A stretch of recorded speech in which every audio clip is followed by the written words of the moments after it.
and welcome to this episode of Authentic Achievements. Terry, welcome. Thank you for joining us. Excited to be here, Kim. Oh, so am I. I'm so excited about having you on the show. But let me start by introducing you more properly to our audience. So if I had to sum you up in a few words, it would be creative, lucky, energetic, fraud busting.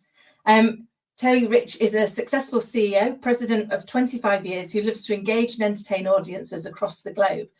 And he's given away over $1 billion and was the CEO of a zoo. I'm so looking forward to digging into that. He began his career in the early days of cable television, but Terry's best known for leading the team that cracked the largest lottery fraud in US history. So we've got giving away $1 billion, CEO of a zoo, largest lottery fraud, and it doesn't stop there. Before that, he started 4 successful entrepreneurial businesses and has had numerous national media appearances, including ABC, NBC, HBO, CBS 2020, CNN, CNBC, USA Today, and the New York Times. On a movie host and stars, and appeared as a panel guest in The Tonight Show. His production of a Fox sports show called Soccer Slam is currently a featured documentary on the Hearst streaming service Very Local. Terry is a disruptive innovator, entrepreneur with a drive for integrity and honesty. He's worked in the trenches, survived new business trends, and had success with generational changes. And he's also authored 2 books, The $80 billion Gamble and Dare to Dream, Dare to Act. Terry, I don't even know where to start. I mean, what an amazing Can this guy hold a job should be the first question, huh? I love it, but so much that you've packed in. So I'm going to start with, you tell us a little bit in your own words about your journey so far, please. Sure. I grew up on a farm, if you could believe that. Went to school and I was going to be a math major. And about halfway through, someone said, hey, you can go over here and make a living talking. So I got into TV and radio and started in cable television before it was cool. On the weekends, I was a radio DJ. But during the week, we helped create some of the CNNs and ESPNs, got to work with the most entrepreneurial man in the world, Ted Turner. And did that for about 20 years. I thought I'd be there for life. You know how my dad said, you know, work hard. When you turn 62 and in the US, you get Social Security, you're going to be happy. And I realized at 40, when they cashed me out, that I had all the money I wanted to have. I had traveled the US extensively. So what's next? And I realized happiness happens on the way to success. That company was so fun and so entrepreneurial that I started my own company. And it basically was doing work for HBO, ESPN, a lot of the cable networks from the relationships that I built in the early days in cable television. But at age 50, midlife crisis. You know what that means? Yeah, I wanted to try something different. I got a call from a leader here in the state, and he said, hey, we're going to close. They're going to close the zoo. The city owns it, and it's not doing well. It's losing a lot of money. Would you be interested in running a zoo? And I thought, heck, I grew up on a farm. I suppose I could run a zoo. Cows can't be that much different from giraffes. So I ran a zoo for 4 or 5 years. We turned it around, went well. And then I got a call from the next governor who said, hey, the lottery needs a new CEO. The CEO is retiring. Would you be interested in running a lottery? And so that's where I took 10 years. And you might be able to tell I love marketing and promotion and talking. But in that, I had to become very serious because that's where we cracked the largest lottery fraud in U.S. history. But today, I'm retired and I'm traveling the world speaking on innovation and speaking on how to create a work ethic and prevent fraud internally within people's organizations. Oh, wow. I love that. And it really demonstrates that actually skills are so diverse, aren't they? Very often we get ourselves trapped in the fact that we were in one industry, we're in one sector, and therefore that's what we know. And actually what you've demonstrated time and time again is that actually the skills that you bring around being able to engage people, lead people, to do marketing, to do strategy, to do that, getting under the nuts and bolts of a business is what you can take into any organization, irrelevant of the industry or the sector within which it operates. Would that be fair? Oh, that's a great point. You know, people who have MBAs from Harvard or Oxford or wherever. I've got a BS in speech, a Bachelor in Science in Speech. But the trait I learned growing up on a farm was how to communicate and be friends with people, be genuine, do a good deed, do a good business, and how that really paid back over the years, and really willing to work hard. Raise your hand anytime and says, hey, someone, the toilet just broke, janitor's gone, who wants to fix it? I wanted to be the first. And that really paid off in years. I love that. And it's so true. I mean, I was brought up with the same ethic. I cut my teeth as a hairdresser, and it was all about to understand people and make them feel good. If you find out what they want to do and make them feel good, funnily enough, they want to spend more time with you. And then that kind of resonates, doesn't it, in all elements of life. And I loved what you said at the start, which is happiness is what happens on the way to success. I think often we forget that and we make it the destination rather than enjoy every moment on the way, because each one of them gives us a chance for happiness. So how do you ensure that you have as much happiness as you can along the journey? I think just always looking for something to do something just a little bit better, or a different way. Every time I go to the grocery store, even today, I think, okay, I made it in 3 minutes. Maybe I can make it in 2 minutes and 50 seconds next time. I just get really excited, and it kills me sometimes in being retired to look around and think, geez, why can't I get into AI now? That looks like a really fun area to learn something new. And that's the lifelong learning that you hear about throughout life. And then secondly, as I said, with my family, the encouragement of others to help you as a team to make things successful. I love that. And I was growing up, my grandparents gave me two great bits of advice. So my nan said, every day is a school day. And my granddad said, live each day as if it's your last and one day you'll be right. And somewhere between the two, I think they've kind of summed it up perfectly, which is keep learning, because when we're learning, we're growing. But also don't put off till tomorrow, because tomorrow's not promised. So make the most of every minute. What would you say has been the greatest lesson you've learned on your journey so far? Well, I think with all the different kinds of success, I got bored. That's why I always change. I always wanted to try something new, look for something different, do things I've never done before, which is kind of like what some people do when they travel, when they retire. But I think the other lesson I learned is failure is the first step to success. It's better to have tried and failed than to succeed at doing nothing, because you'll learn something in that failure. And I learned that right out of the chute coming out of college. I was on camera, and I noticed I didn't have a 5 o'clock shadow. So I wrote to Gillette and told them how much I loved their razor. And I sat down at this old thing we used to call typewriters and sent out a letter thinking, I'm going to be on national television. I want to do a commercial for you. Hey, you can hire me because I didn't get this 5 o'clock shadow. For those 2 weeks, I got really excited, like people do when they play the lottery. Like, what if I win? I thought, what if I became famous and was on national television? 2 weeks to the day, I got the letter. Here's what it said. Dear Mr. Rich, we're glad you appreciate the razor. Unfortunately, you wrote the wrong company. Oh my God, I wrote the wrong company. I failed. But you know what? That spurred me on to do success and ultimately be on almost every national network and all of those. All because I failed in that, but realized how exciting that might be and how fun that might be to do something that would be on national television. I love that. I'm currently rereading Think and Grow Rich, and he talks in there so many stories, just like that one, around having that moment where that thought suddenly becomes a burning desire, and you're like, oh my God, I really would like this. And then all of a sudden, you don't let failure stand in your way, do you? You go, well, I'll just try something different because the goal is great enough. And it sounds like that was kind of really part of your drive. Would that be fair? Absolutely. And the other thing I realized, and it took me till I was in my 50s, that I went out to we call it Napa Valley, big wine country. And I thought that the wineries picked their own grapes on their own vines, and that's how they won the big awards. No, no, no, no.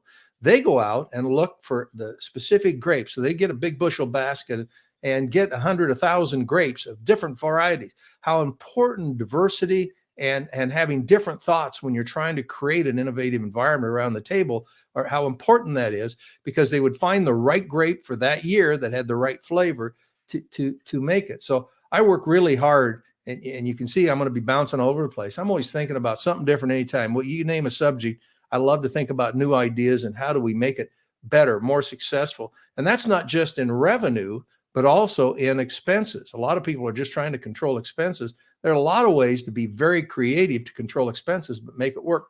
For example, I stopped at a hotel and I saw a bar of soap that was this big, and it had a hole in the middle and it said waste reducing exfoliating cleanser.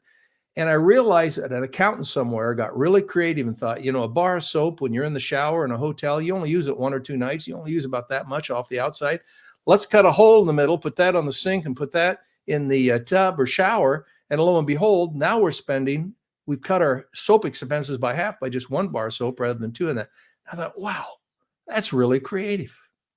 I love that. It's about looking at things from a different angle, isn't it? I remember many years ago working for a big bank over here, and they had employee suggestion scheme. So you could make suggestions, and somebody saved the organisation over £500,000 by coming up with a suggestion to have one bin between two desks instead of one bin each, because of the amount of time it saved in emptying them and also in the cost of replacing them as well. And you think just somebody looking at something differently, and it might seem like a really small thing, but can have such a massive impact, can't it, on an organization's bottom line? It sure can. And you know, when people are hiring, often they'll say, well, we always need to hire from within. We shouldn't hire from without.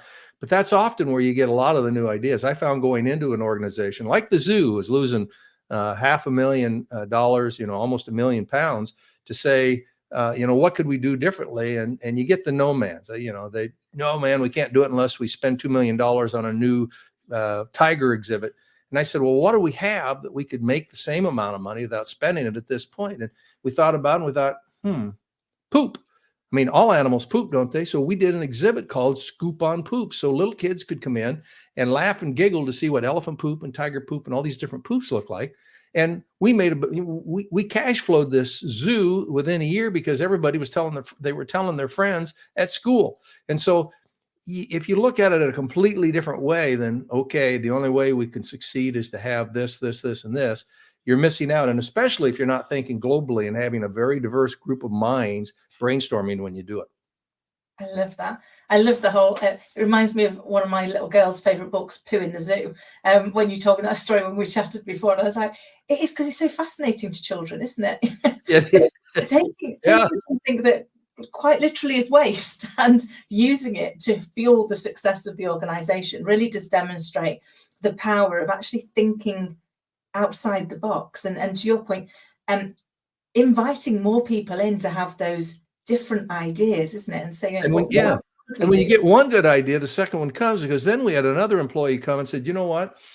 I wonder if white-tailed deer in Iowa are really prevalent, and they're trying to figure out how to get rid. I mean, they're just all over the place.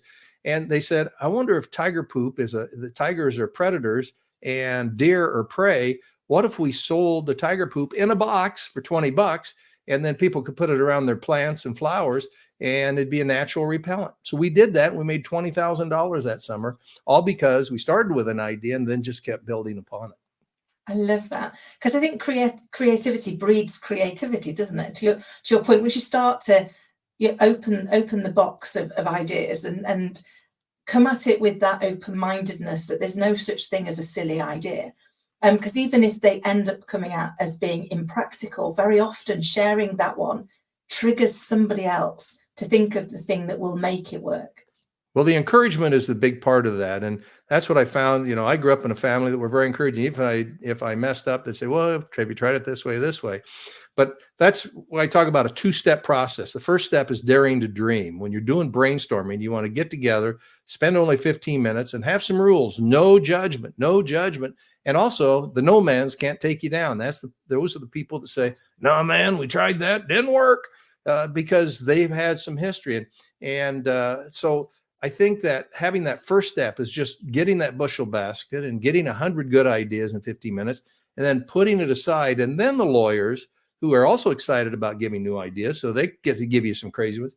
You put that aside, then the lawyers can take it, and then they can say, we're going to get sued there. Or the accountants can say, it's going to cost too much. But as a group, you look at the ones that go to the top, and now you've got group agreement that can make something very successful as the entire group, rather than one just person saying, hey, how about this? And everybody go, oh, no, that's an awful idea. I love that, because it allows them to really be bought in as well at the start, because they were part of the ideation. So actually we know that, whoever owns the action is the one that's the most responsible for it. But if you were part of creating the action, we know that that's more powerful, because if I set up a goal and I achieve it, then that's great. If you give me a goal that I don't think is achievable, it's your goal, it's not my goal. That's right. I'll try and do everything I can to get there, because that's the type of person I am. Not everybody feels the same way, do they? Some people will immediately go, it can't be done. That's why we talk about daring to dream, which is everybody has full license, say anything you want. No idea is a dumb idea. Then daring to act. And even as a leader, most CEOs I found, I deal with a lot of CEOs who are big insurance companies. So a big insurance company, which sounds pretty boring to me, but they enjoy it. But, we all talk about how sometimes you feel, not the confidence when you pull up to your building and think, my gosh, I'm running a multi-million-dollar business here. And all of a sudden you're walking in, but when you walk in, every one of them says, I know I need to be confident, because when I'm confident, my employees will look, they'll listen. And my idea, I'm kind of wondering whether it works or not, gives them the power by seeing my confidence to say, hey, what if, and all of a sudden you've got everybody together, and often things will become successful that you wondered whether it ever could be, because you're adding the success and, more importantly, the knowledge and expertise from the lawyers and the accountants and the salespeople and the operations people to bring it all together. I love that. It's so true, isn't it? I mean, I, like you, work with a lot of CEOs, and there is that fear. If you go in and you don't look like you fully believe, then it won't happen. Because people look to you as the leader to borrow the belief, to add it to their own belief and go, well, if you believe, then I believe as well, because they look for that respect, don't they? And that confidence that you're going to take them in the right direction, and therefore that they can follow. So if you were talking to leaders today, what would be the number one piece of advice you'd give them? I think encouragement. Somebody fails, you don't punish them, you reward them. You look for things that they do and help them and coach them. You make sure they don't stumble, that they don't do anything too big. And that you really, within your own organization, the big organizations have research and development. I like to call it creativity areas, where you have a few people who are just nuts coming up with ideas, are the most creative. They aren't afraid to say anything, anytime, anywhere. And we all have a few of those. Some call them ankle biters. They're complaining. Well, let them get a group that just wants to get all the ideas out, and give them a percentage for research and development just to formulate the ideas, and then daring to dream, that is, and then bringing it up the chain to dare to act, to bring those new ideas to continue. Because, whoever thought in any city that taxi cabs would ever go away? If you think about your company, you think, hey, we're doing fine. Why do we need to change? Why do we need to do anything? If you go to most business schools, you'll see the entrepreneurial chart that starts off with innovation. Then it goes up, up, up, up. You're trying to sell 100 people. That's what your research says. Okay, we've sold 100 people. What happens? You always level off and actually go down, because people die, people move away. So you need to innovate again to continue to grow. And that innovation, always have something in the pipeline, I think is a huge step for leaders to work, to think about, and let someone else enjoy doing that, so you can continue to run the operations and hear all the new ideas and try to see which sounds good, felt good, and as your team implement them.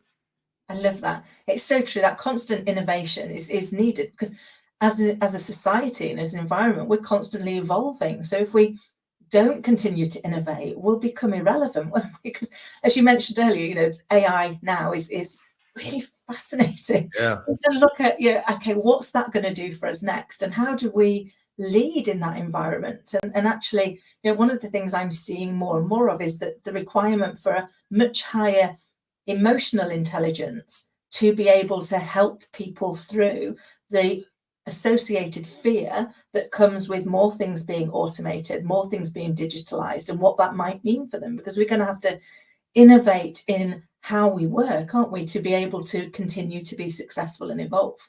Well, I'm a strong believer in encouragement, but hiring people who don't look like me, don't have my mental thoughts, all of those sort of things, because most entrepreneurs often aren't the best leaders, aren't the best, presidents, because they've seen a focus, they've executed one, but they don't continue to look outside.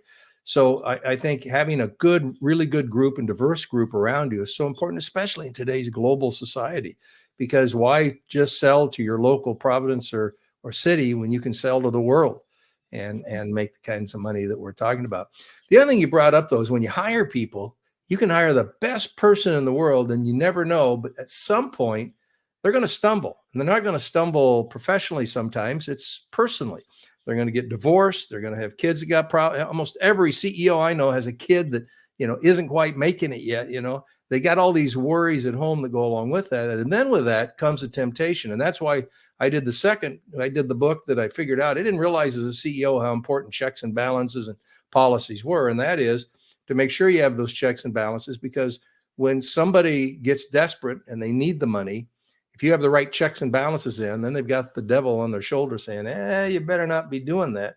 And they make it through that little bump, and that could be gambling, credit card problem, kids, divorce, as we said. So it's always amazing to me that people aren't always going to be as good as the day you hire them or think they are as the day they hire them, because they do run into problems. And if you recognize that and realize that, you'll be there to help them to get through that and continue to really add to your company. Absolutely. I love that, because it's true. Life happens to us as we go through. I remember the day before doing a big restructure for an organization, sat in front of the board, and they were like, "Are we ready, Kim?" And I was like, "As ready as we're ever going to be." And they all looked a bit horrified and were like, "What do you mean?" And I said, "What I mean is I've done everything I possibly can, but what I have no way of knowing is we're telling 1,800 people tomorrow that their job is at risk. I don't know what that piece of information, when added to the burden that they're carrying in their personal life, is going to do.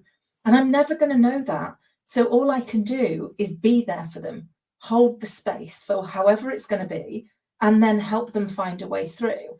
Because that's what we're here to do as leaders. I said, you've got to recognize that people, to your point, can't be good all of the time, because sometimes the burden they're carrying externally is too great. Absolutely. So, yeah. And I also, you're talking about firing people or whatever. I also found that if it's somebody that's a direct report to me, I always take in either the attorney or the HR person with me, and I say, it didn't work. This isn't as personal, this isn't personal, but it's a professional decision. And here's the attorney and the HR to talk to. And the reason you do that is because that employee is going to take anger out on their supervisor. They'll want to lash out. Why, how, whatever. But the other two can be that compassionate person, say, hey, look, this wasn't working. We're going to take care of you. Here's some things we are going to do, whether it's severance or whatever it is. And it just, like you say, just cushions that blow a little bit.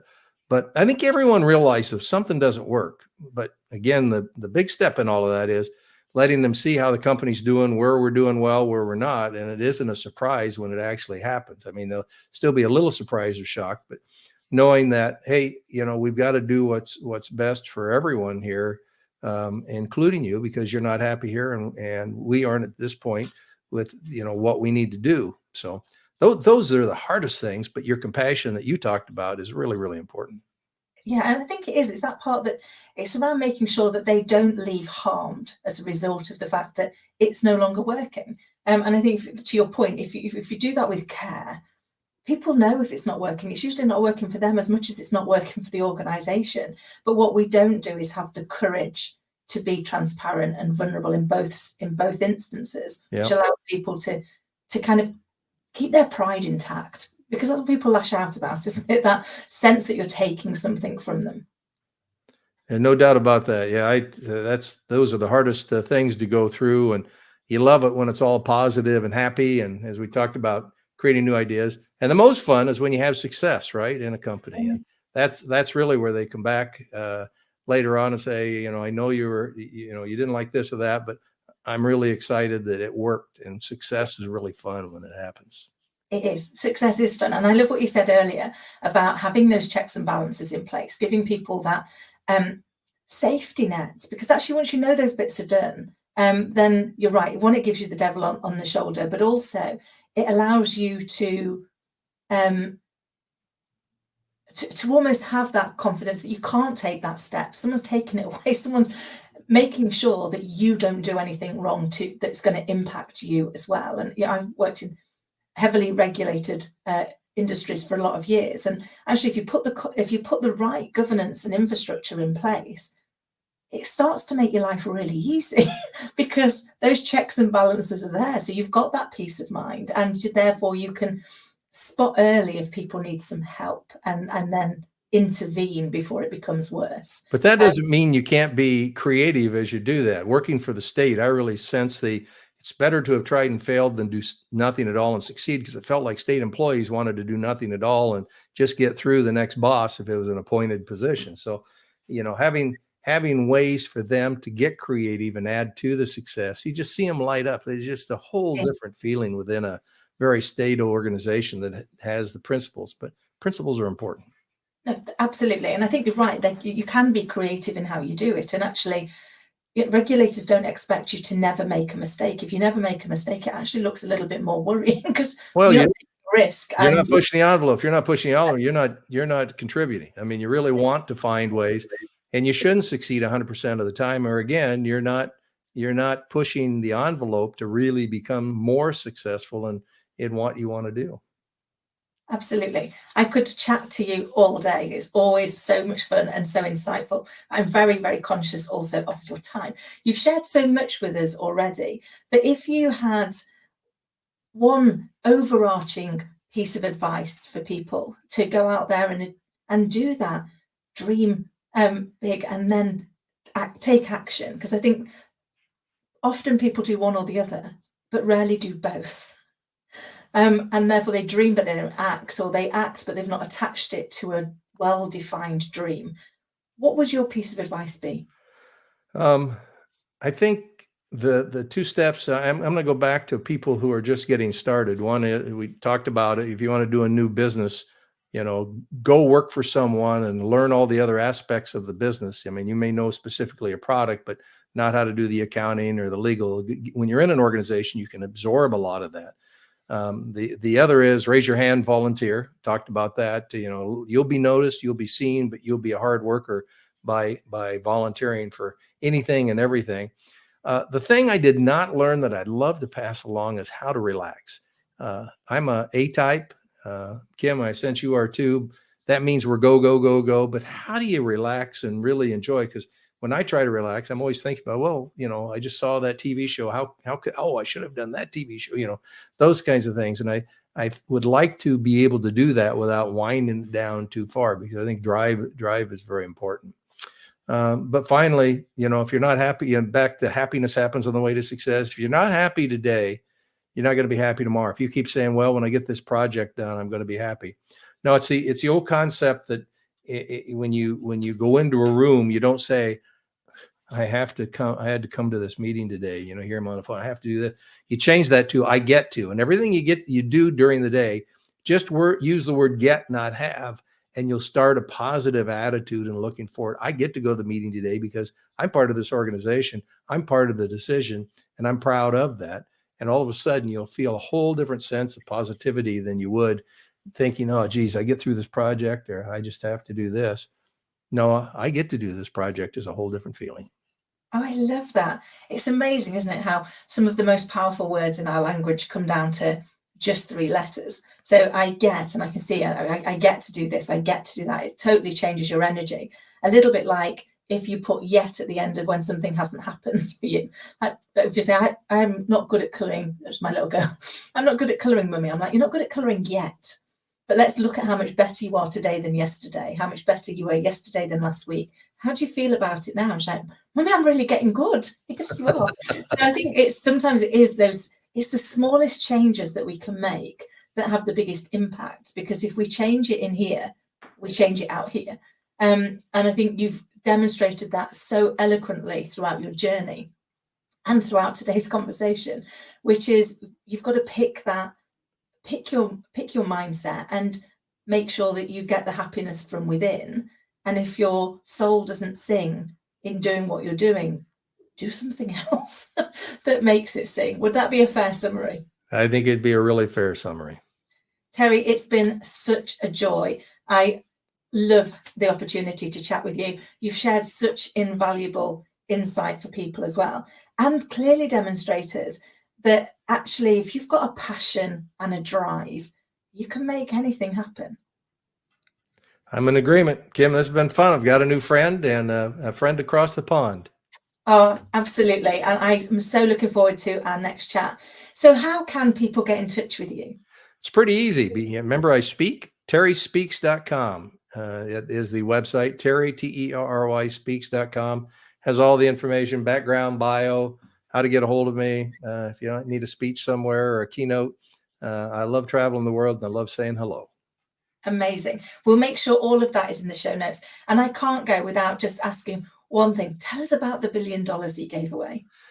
Because I, as a lottery director, got to give away prizes, and I gave away $1 billion in cash prizes over the 10 years that I worked at the lottery. which was a lot of fun. It wasn't my money. It was the first thing. How about that? But it still was very rewarding. And to see people who didn't have the money be really excited.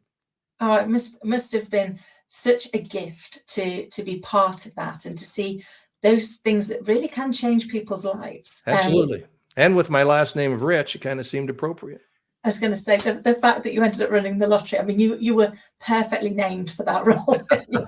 So, Terry, it's been an absolute joy. Thank you, everybody, for watching and listening. I hope you've enjoyed the conversation with Terry as much as I have, and we'll make sure all of the ways to contact Terry are in the notes below. Until next time, thank you.